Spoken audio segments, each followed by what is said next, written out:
Hey everybody, welcome back to the episode on Mighty Mouse Shop Creations. Today, we're going to be doing something different, and we're going to be featuring some of my cousin and my uncle's miniature figures that are, I believe, are Warhammer. So without further ado, let's roll the intro.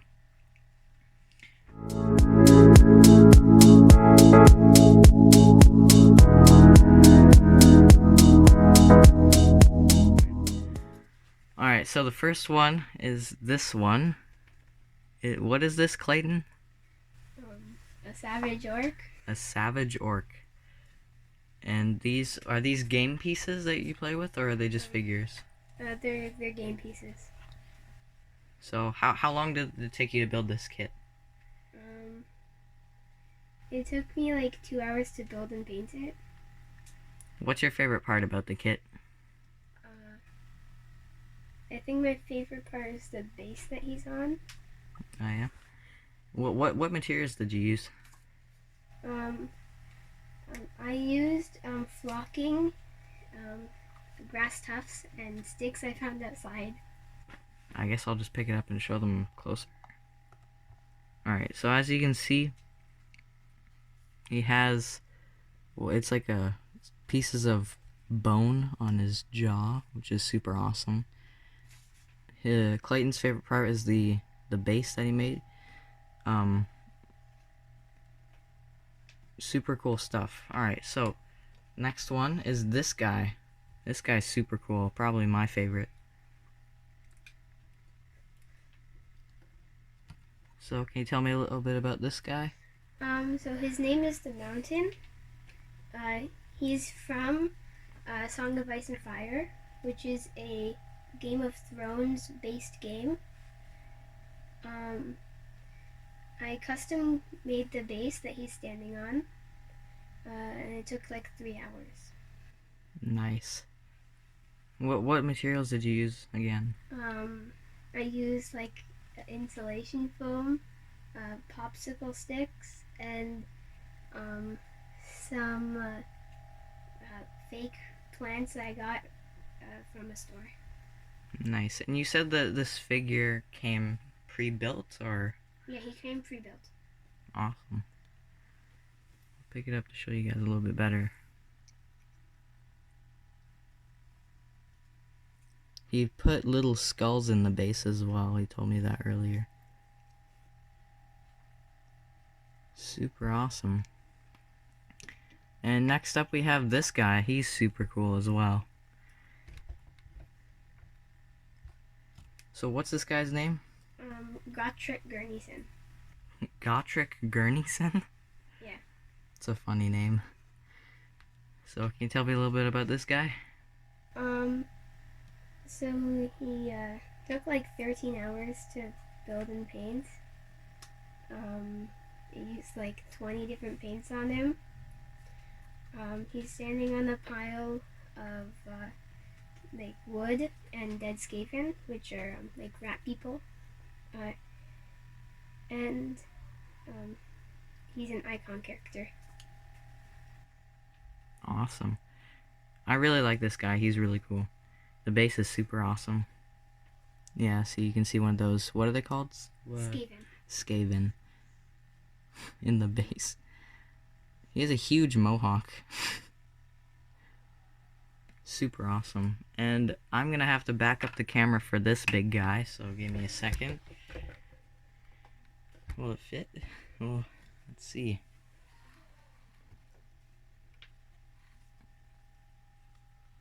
Here we go. This is a big figure. So what's this one? That guy's name is Gordrak on Makrusha.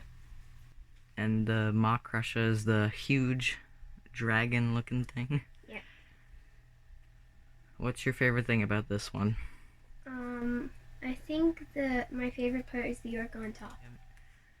How long did it take you to make this one? Like 2 weeks altogether. 2 weeks altogether? And you said it took you a week to only just paint it? To base it and paint it. To base week to base it and a week to paint it. Wow. A week to base it and a week to paint it. Awesome, cool. Let's see if I can get closer for the guy on top. He's really cool. Mm-hmm. So if you were to guess, how many paints did you use for this one? Um, no clue. Nice. But yeah, that guy on top is super awesome. He looks crazy.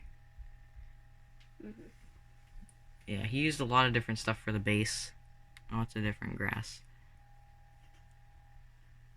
Here we have some of Uncle Rob's figures. What is this one? It's just a zombie. Yeah, Caleb. So this is all from a game called Zombicide. So the aim of the game is you're a whole bunch of survivors who are trying to achieve a mission and not be eaten by the zombies.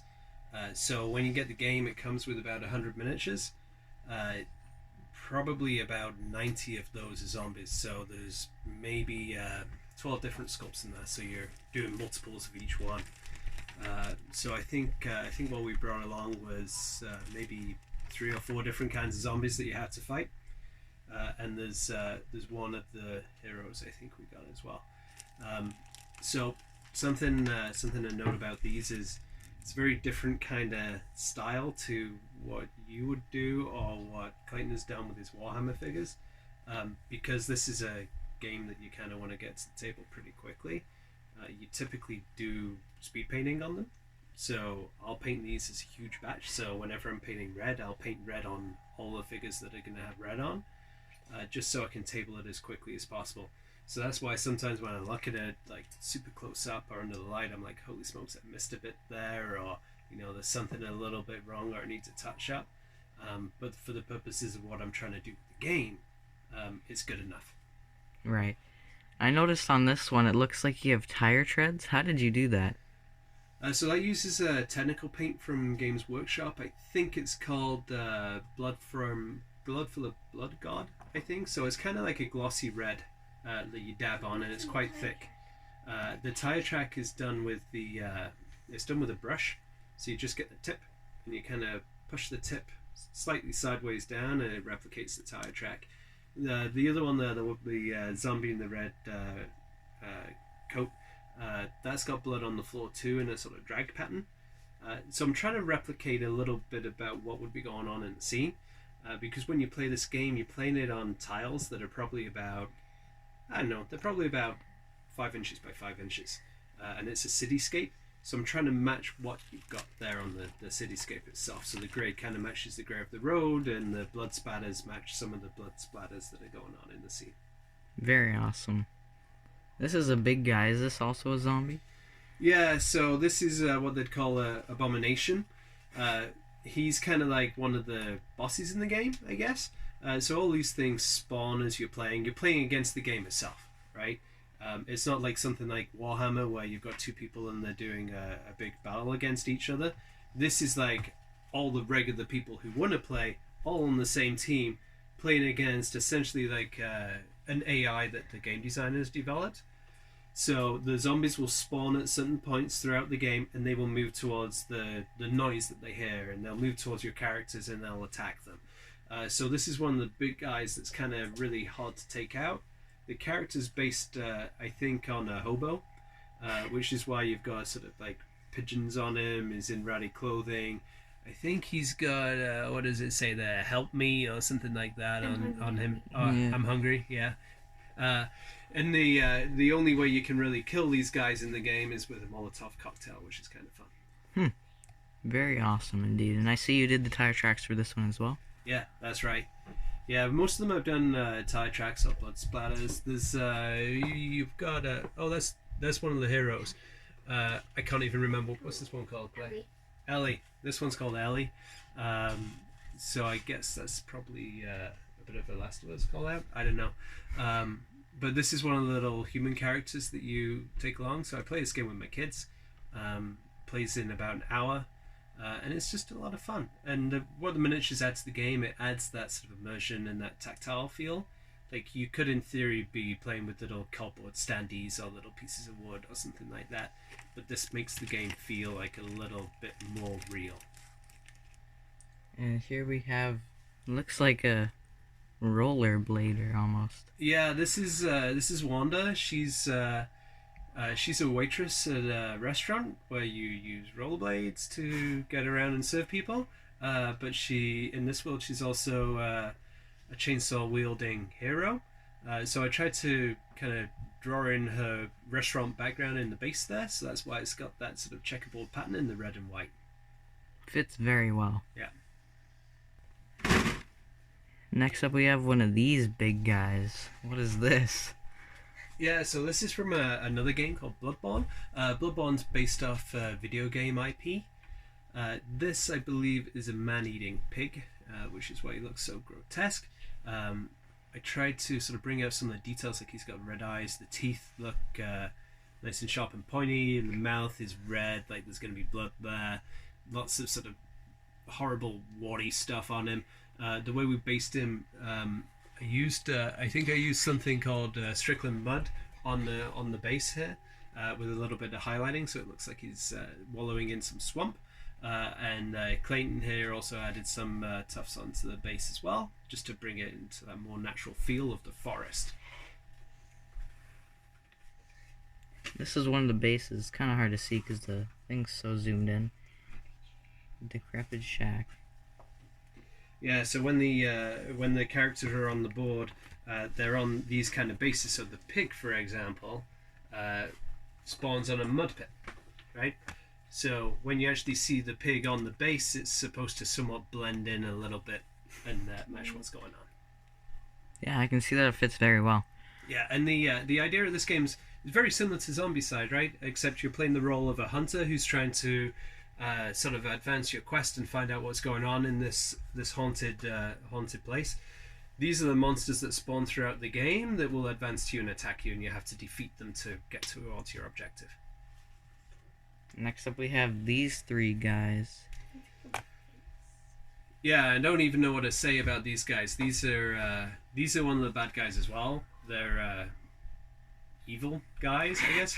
We base them much the same way. So the base again is a technical paint from Games Workshop. It's almost got like bits of grains of sand or something in it to give it a little bit of a raised texture. Then you can always dry brush over the top to accentuate that texture as well. Maybe put a bit of a wash in there so that it sinks into the grooves and makes it darker, and you've got all of that elevation that comes out. And then the tufts are just plopped on top just to make it look a bit more interesting than just a brown base. I see what you mean by that. And finally, we have these snakes. These guys look mean. Yeah, so the snakes are kind of neat because they use a different kind of paint that I don't know if you guys use. It's called a contrast paint. So the contrast paint really it sinks into any of the grooves in the miniature. So it creates natural areas of shade and highlighting. And it makes it extremely easy for even the most basic beginner of painters to bring out some of the texture that's in the model itself. So all of the scales there, they show up not because I'm any good at painting, because they think I'm just okay. It's because of the quality of the paint that we're using. It's kind of like using Tamiya panel line accent on car doors for model builders trying to relate a little bit. But yeah, I really like to look at this one. Are those eggs on the top of their heads, or what are those? I don't know, but I'm not going to touch them. Yeah, they're freaky looking. So thank you guys so much for watching the video. Don't forget to like and subscribe. Turn on the post notifications so you don't miss an upload from me. Big thank you to Uncle Rob and Clayton for participating in this video. It's super awesome to make. Hope you guys enjoyed. I'll see you guys on the next one. Goodbye.